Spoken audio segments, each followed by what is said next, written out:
dear students and respectable participants of the conference. On behalf of the University of Belgrade Faculty of Architecture, it is my pleasure to announce the opening of the conference, Issues Concerning the Projects of Petar Eisenman. The Belgrade Faculty of Architecture is the most important academic institution of the architectural profession in our country and the region, is particularly attractive environment for the development and improvement of the profession, which encompasses humanities, arts, and technology. In this context, the aim of the Faculty of Architecture is establishment of a strategy in order to increase and disseminate knowledge of architecture in the field of education and research. The task of the faculty is to ensure the freedom of research, intellectual and scientific thinking, to strengthen transnational and regional scientific cooperation, and joint work in architectural discourses in the context of contemporary development. Each school has some special moments in its history. I am confident that this conference is a very special moment for the Belgrade Faculty of Architecture. We have the unique opportunity to host Petar Eisenman, one of the world-leading architects and probably a person who made the greatest impact in theoretical and educational discourse of architecture. This time, last year, we had a great experience with the conference Architecture of Deconstruction, Spectre of Jacques Derrida. At that time, Mr. Eisenman was not able to come to Belgrade, and he participated in the conference through the Skype. He promised to us that he will come this year in Belgrade, and here we are today. Besides the Petar Eisenman, I would like to express my great satisfaction and gladness and welcome all participants of the conference coming from top American and European architectural schools who will participate in a series of discussions with Petar Eisenman. I must tell you that this event attracts attention and publicity not only in our country, but at the region and further. As far as I am informed, the audience has international character, bringing colleagues and students from a dozen European countries, including Italy, Greece, Poland, Macedonia, Bosnia and Herzegovina, Croatia, Montenegro, etc. The conference is focused on Petar Eisenman's long and outstanding activity regarding the architectural discourse. Thematization of almost 50 years of his theoretical and educational work and almost 25 years of his full-time architectural practice is seen here as a vital to understanding both the past and the present of the contemporary architecture. Built upon our previous experience with the Architecture of Deconstruction conference, this year's conference will provide a new and challenging form of interaction. Conference is organized in 6 sessions as a form of thematic conversations with Petar Eisenman regarding his work. The sessions are titled Form Space, Digital Analog, Discipline Autonomy, History Alberti Palladio, Differentiating Eisenman, and Against Eisenman. At the end of the venue, tomorrow evening, Petar Eisenman will give a closing lecture.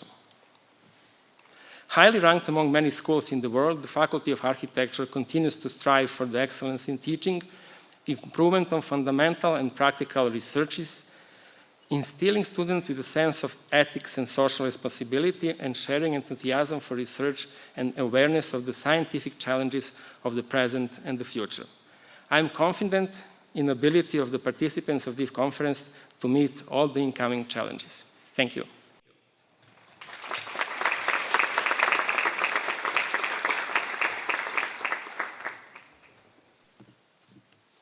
Good morning.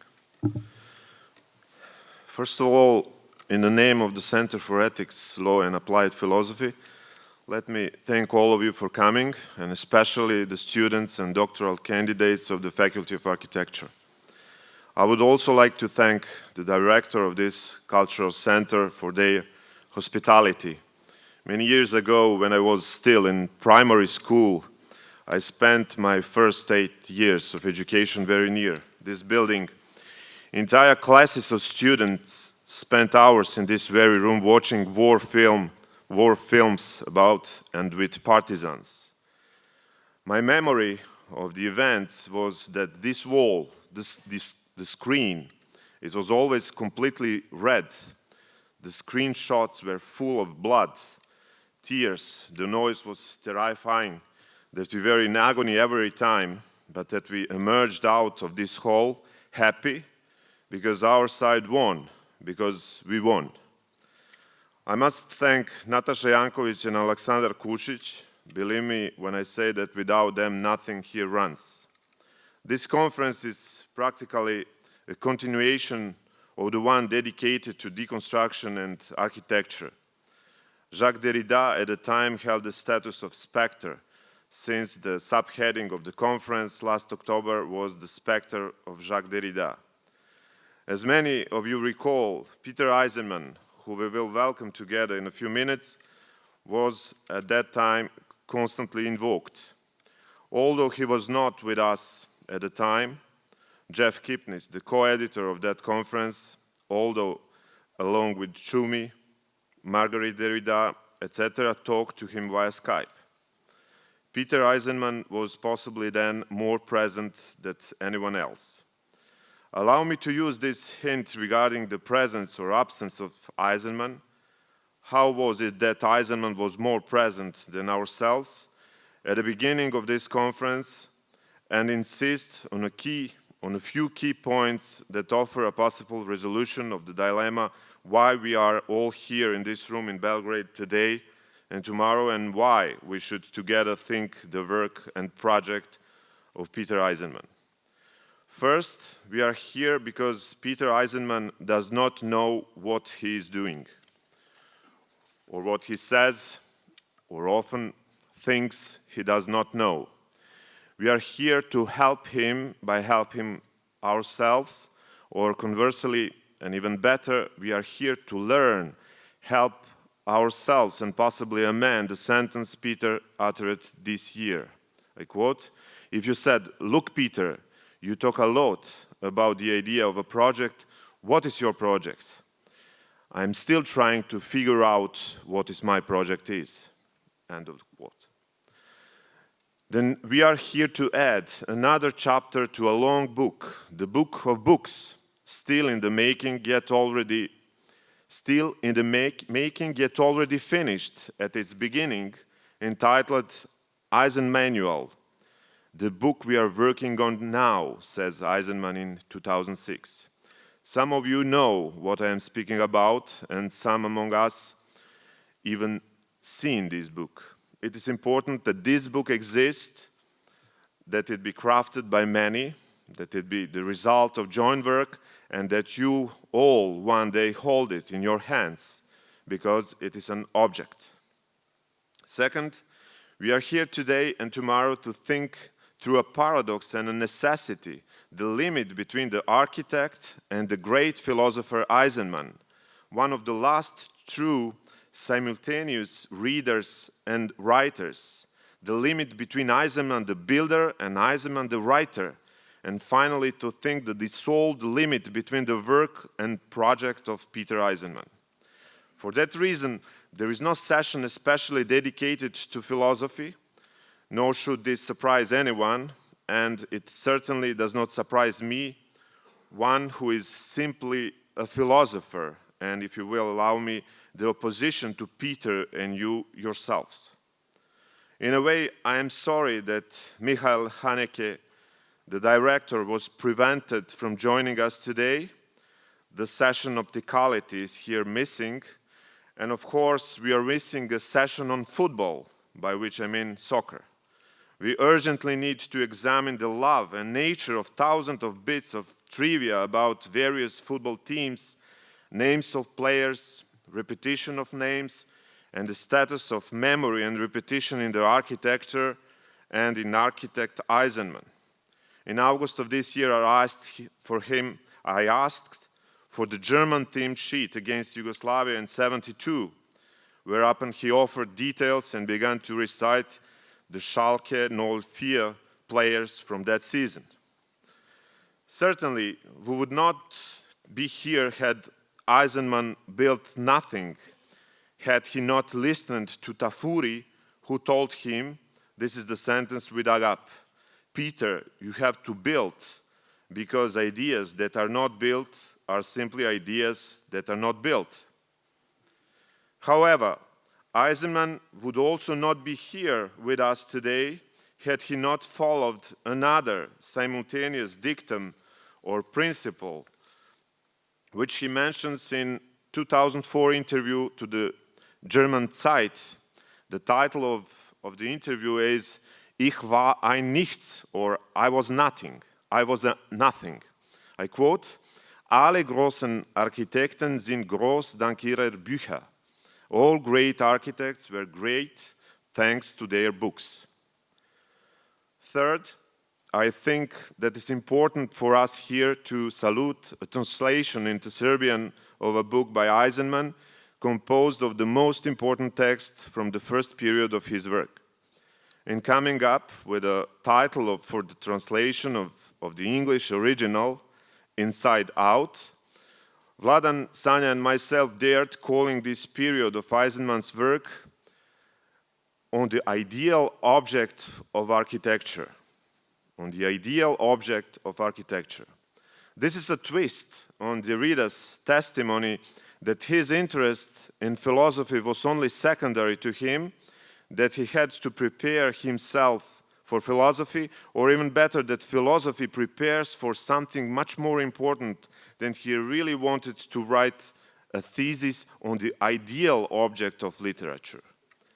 But it seems to me that the examination of the ideal object is the essential endeavor of writing architecture and truly one of the most important gestures of what Eisenman calls architectural philosophy.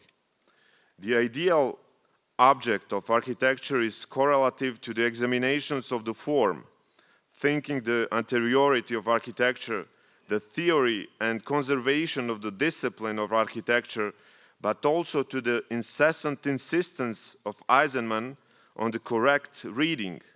This is the key educational act or gesture. The disciplined reader and analyst, the disciplined architect who defends tradition and the architectural discipline by analyzing it and deconstructing it beyond all improvisation. Why? In order to create through analysis, to create or to make through reading, in order to act. In a letter to Derrida, a reply to Jacques Derrida from 1990, this letter is the reason Eisenman's engagement is more than philosophical. He creates new concepts, thus satisfying Deleuze's criterion of what a philosopher does and ought to do. And the reason for the dilemma regarding Eisenman's presence greater than any presence. He writes, I quote, in my view, that means Derrida's, your deconstruction of the presence-absence dialectic is inadequate for architecture precisely because architecture is not two-term, but a three-term system.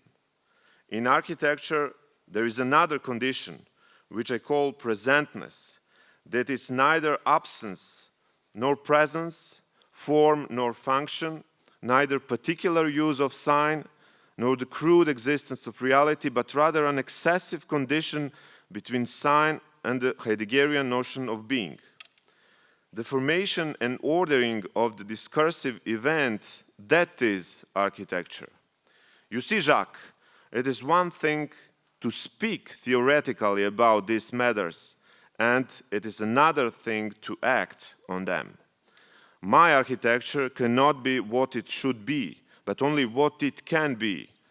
Only when you add one more reading of my work alongside your reading of it in pictures and texts, that is, a reading in the event of a building, only there will you see the play between presence and presentness. Only then you will know whether I have been faithful. End of quote.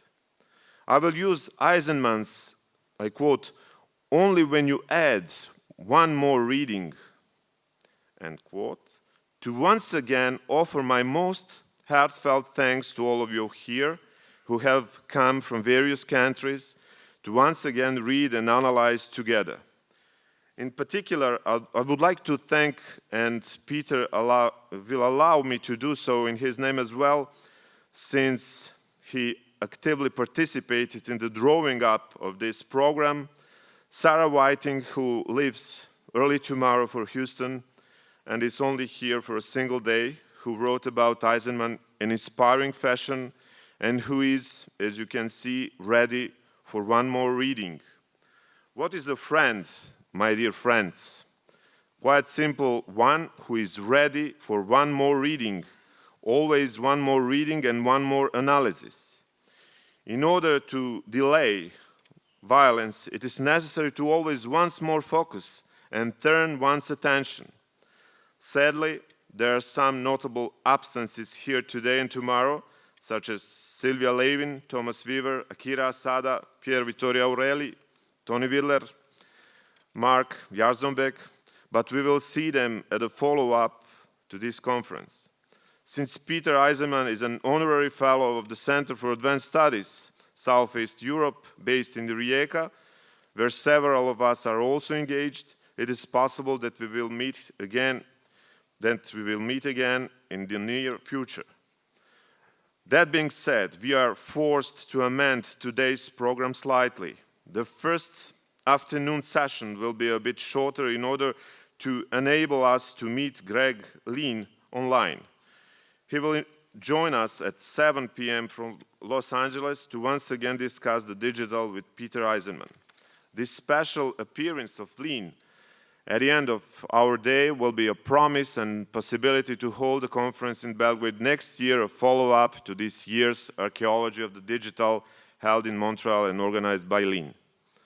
Finally, at the beginning, let me insist on the fact that these discussions and readings of Eisenman's work and project are in reality an appreciation and recognition of his engagement in architecture.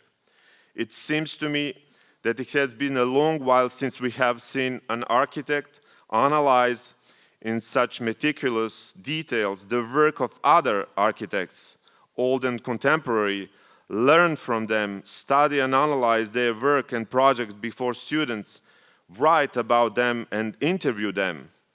For example, in issue 28 of the magazine Log, edited by Sydney Davidson, Eisenman discusses the work of some of you present here today. In this way, his work has become richer and more complex, while the possibility of analyzing it once again has become ever more difficult. I wish you all good luck, and I wish, of course, that you emerge from here the way I did all those years ago. Dear friends, please welcome our host here today, Peter Eisenman.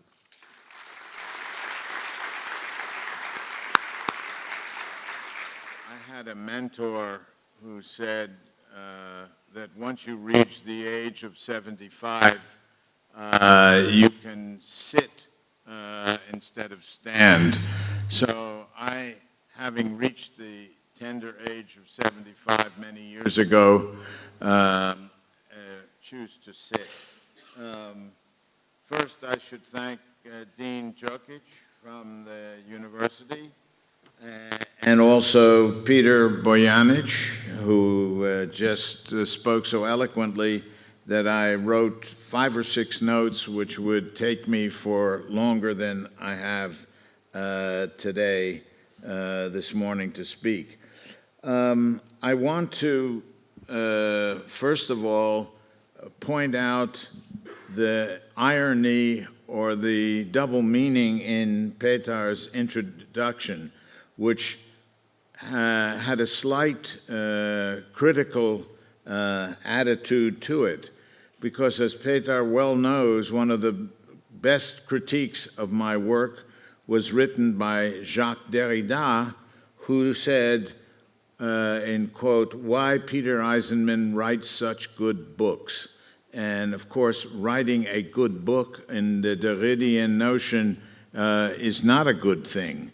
And therefore, I was interested that Bojanić spent quite a bit of time talking about the good books that I have written. So I want to caution you all about thinking that this was a positive idea. The second thing I want to say is that The search for project, which Petar talked about, is probably one of the things that would animate this conference the most, in the sense that there's such a problematic condition in our present architectural work as to what constitutes a project and what is the nature of possible project in the world that we live in today.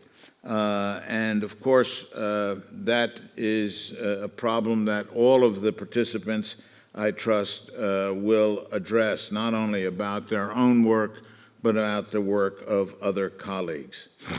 I want to say that my own work has always been formed in a way as a dialectical condition, that is, a resistance to the accepted terminologies of my mentors. I account for three different mentors in my own work.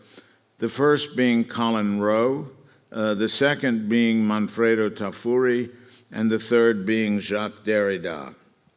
Each one in turn not only rejected but resented the mentorship of the previous personality, so that it was clear that for me,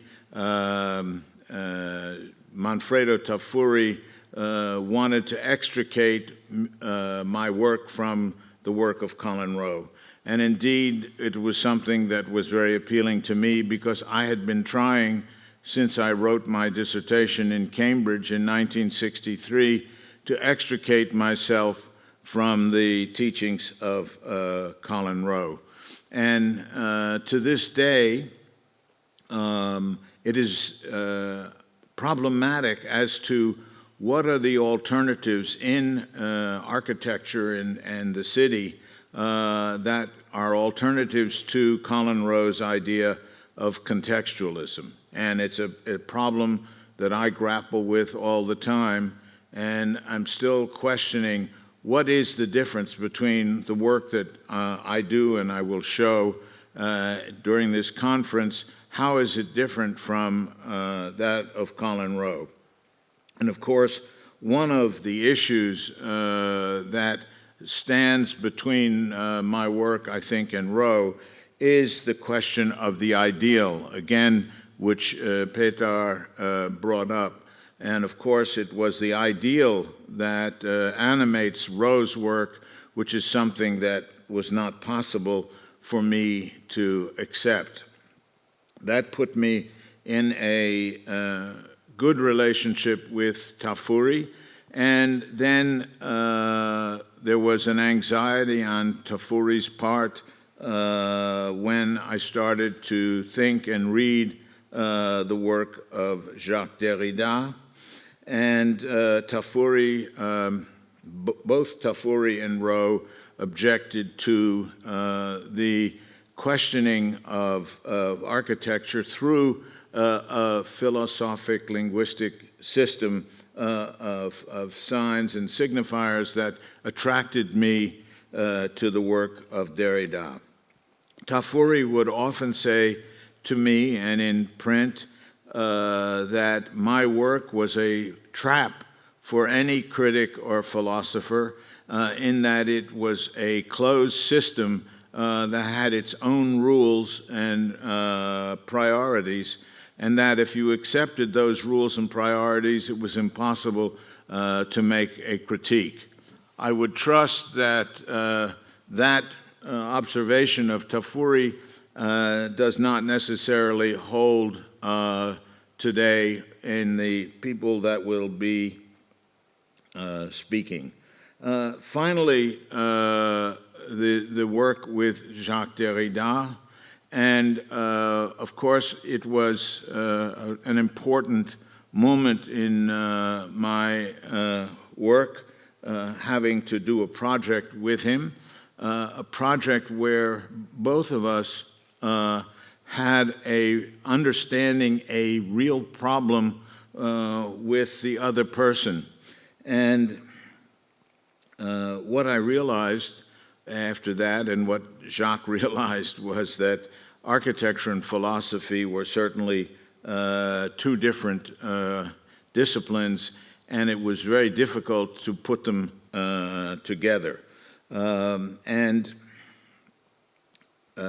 I realized that architecture, one of the important issues in architecture was the ability and capacity to be able to see as an architect, and that philosophers don't see. Certainly they don't see as architects, and if you ever were to see where Jacques Derrida lived, you would understand what I meant by that. It was an unseeing place, and therefore it would be very difficult for a philosopher to understand what is meant by seeing architecture. In fact, my first lesson in architecture was precisely about how to see as an architect. When I was with, in 1961, Colin Rowe, my first trip to Italy, Colin put me in front of a Palladian villa while he drank a beer in a cafe, and he said, "Peter, go look at that building and tell me as soon as you can something that you see that's not there." And of course, as a young architect, I didn't know what he meant, see what's not there. In fact, that is precisely learning to see as an architect, and that, I think, is precisely what is meant by it. But what's so interesting, finally, about the relationship that Jacques and I had was in the book Choral Works that we did together after the project in Paris. And of course, Jacques, after looking at the project and adding his own drawing to the project, said that the problem with the work was that we were doing a garden. He asked me where were the benches so people could sit in the garden. And I said to him, "Jacques, where are the benches in your texts? Because there are no benches in either place." And he, I think, got the idea. And finally, that when we published the book, it was important for me to punch holes in the book as an idea of a literal idea of absence and presence. And so we went to great expense to punch holes through the book, symbolic holes, as it were, that were very important to the idea of the book. And clearly Jacques understood what the holes were about, because he insisted that he get a copy without holes, saying, "You punched holes in my text." And of course, I was very surprised at this exclamation, let's say. To conclude, what is important is that Rowe, Tafuri, and Derrida, when they, each of them expired in turn, were not talking to Peter Eisenman, which I found very interesting. I trust at the end of today's session that all of the critics and friends that are here will still be talking to me. Thank you very much.